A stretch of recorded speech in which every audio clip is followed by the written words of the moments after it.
जीवनामध्ये आपण काही महत्त्वाच्या विषयांवर चर्चा करत असताना प्रत्येकाने आपली क्षमता जाणली पाहिजे. क्षमता म्हणजे काय हो? What is mean by ability? आणि ती कशी ओळखायची? म्हणजे बी मध्ये अंकुरण्याची क्षमता असते, पण कसं ओळखायचं? जोपर्यंत तिला पाणी आणि जमीन मिळणार नाही तोपर्यंत ती अंकुरणार नाही. तशा प्रकारे तुम्हाला तुमच्या आतमधल्या असलेल्या गोष्टींची जोपर्यंत जाण होत नाही तोपर्यंत त्या गोष्टी तुम्ही कशा समजून घेऊ शकता, कशा जाणून घेऊ शकता, कशा प्रकारे प्रगट करू शकता, असे अनेक प्रश्न पडतात. सार्वजनिक जीवनात अनेक वेळा असं होतं, एखादा माणूस एखाद्या संस्थेचं अध्यक्षपद भूषवतो आणि तो अनेक संस्थांचे अध्यक्षपद घेतो. म्हणजे एकाही भूमिकेला तो प्रामाणिकपणे न्याय देत नाही. नुसत्या मिटिंगा घेणं, बैठका घेणं, ठराव करणं आणि पुढे काहीच न करणं, हा एक प्रकारचा विक्षिप्तपणा मी तरी मानतो. काही शिक्षक वर्गात शिकवताना कंटाळतात, थकतात, मग त्यांची शिकवण्या घेण्याकडे ओढ असते. मग का घ्याव्यात त्यांनी शिकवण्या? एक तर वर्गात तरी शिकवण्या तरी घ्या. म्हणजे नेहमीच्या तासाला काही करायचे नाही आणि सुट्टीच्या दिवशी जादा तास घ्यायचे, याला काय अर्थ आहे? खऱ्या शिक्षकाने आपल्या अध्यापनाला न्याय देऊन मग इतर व्याप मागे लावून घ्यावेत का? म्हणजे जयमाला शिलेदार याबद्दल मला एक गोष्ट आठवते. त्यांना अनेक चित्रपटकारांनी बोललो, तुमचा आवाज जसा छान आहे तसं तुम्ही छान दिसताय आणि तुम्ही जर अभिनय केला तर तुम्ही अभिनेत्री होऊ शकता. पण त्या म्हटल्या नाही, माझ्या साधनेमध्ये फरक पडेल. म्हणजे मी ज्या गुरूंना माझ्या आयुष्यात मानतो ते प्राचार्य शिवाजीराव भोसले एकदा म्हणाले होते की मी आयुष्यामध्ये फक्त एकच चित्रपट पाहिला, तो म्हणजे महात्मा गांधी. कारण मी चित्रपट का नाही पाहिले की माझा वेळ त्या ठिकाणी जाऊ नये म्हणून मी चित्रपट पाहिले नाही.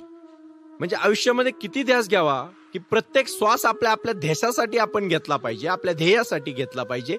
हे जोपर्यंत आपण अंगी बाणवणार नाही तोपर्यंत तुम्हाला यश मिळणार नाही. म्हणून काय असतं परीख आहे, क्षमता आहे, पण कसं काम करायचं त्याच्या काही गोष्टी आता सांगतो. काही वकील शेती करतात, काही डॉक्टर्स दवाखान्या बाहेरची कामे हौसेने मन लावून करतात. त्या त्यांच्या बांधिलकी आपल्या शास्त्राशी आणि रुग्णाशी असायलाच हवी का? एखाद्या मंडळाचे अध्यक्षपद मिळवण्यासाठी त्यांनी धडपडू नये. ते मंडळ संशोधकांचे, अभ्यासकांचे असेल तर त्याचे शोध सभासदत्व देखील उपकारक ठरेल. विरंगुळा म्हणून एखादा छंद जोपासला पाहिजे, तो लाभदायक ठरेल. कामामुळे येणारा थकवा दूर होऊन वृत्तीत ताजेपणा येईल. कामात बदल म्हणजे विश्रांती, असं फार पूर्वी सांगून ठेवलेलं आहे. घरदार, प्रपंच, नित्य व्यवसाय, व्यक्तिगत साधना आणि यात एक आराखडा जो तयार करावा, त्यासाठी लागणारे प्रथम काय आपल्याला बळ आहे याची जाणीव करून घ्यावी. ते अपुरे पडत असेल तर निश्चयपूर्वक संपादन करावे. अशा वर्तमानाला तुम्ही त्याला सामोरे गेले पाहिजे. आणि हे सामोरं जात असताना व्यर्थ खटाटोप, उलाढाल आणि पायी रक्त आटवण्याचं काम मात्र करू नये. त्याने काय होतं स्वधर्मात निर्धन पत्करावे. आणि ते निर्धन कसं पत्करायचं? आकर्षण वाटणारा परमार्थ पत्करू नये.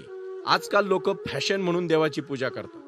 म्हणजे ठरलेलंच आहे, फार श्रीमंत बालाजीचा भक्त, त्याच्यावर थोडा गरीब साईबाबांचा भक्त, त्याच्याहून थोडा गरीब अंबाबाईचा भक्त, त्याच्याहून थोडा गरीब महादेवाचा भक्त, आणि ज्याला काही जमत नाही तो आपला गावात जातो, हनुमानाच्या मंदिराच्या पुढे नमस्कार करतो आणि निघून येतो. म्हणजे याचा अर्थ काय? आपल्या क्षमतांचा आणि आकांक्षांचा परीघ समविस्तारी असावा. विसंगती टळते. परीघाबाहेर भरकटत कुठेही जाऊ नये. ज्या क्षेत्रात आपल्याला जमत नाही त्या क्षेत्रात विनाकारण नाक खुपसू नये आणि ज्याची आपल्याला माहिती नाही त्या विषयात आपण बोलू नये. म्हणजे कधी कधी बोलू नये हे ज्याला कळतं त्याला मौन म्हणतात आणि मौनात जे राहतो तो मात्र यशस्वी होतो.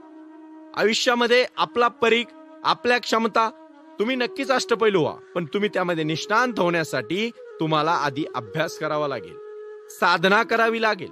बरेच जण म्हणतात काही चांगले वक्ते असतात, वक्त्यांनी शब्द सांभार वाढवला पाहिजे, दीर्घ श्वसनासाठी प्राणायाम केला पाहिजे, त्या व्यक्तीने चाललं पाहिजे, पळालं पाहिजे, बोललं पाहिजे आणि ह्या सगळ्या गोष्टीतून त्याने चिंतन केलं पाहिजे. आणि त्यातून जे मनन होणार आहे, त्यातून जी वाणी प्रगट होणार आहे, त्याला मी तरी वक्ता म्हणतो. क्षमतांचा परीघ जाणून घ्या, आत्मसात करा. तुम्हाला काय येतंय, ज्या तुमच्या निसर्गदत्त शक्ती आहेत त्यांना वाढ द्या, त्याच्यासाठी साधना करा आणि आपल्या जीवनाचा परीघ जेवढा वाढवता येईल तेवढा वाढवा. पण परिपूर्ण झाल्याशिवाय कुठेही प्रगट होऊ नका. धन्यवाद. Please share and like this video and subscribe our YouTube channel. Thank you.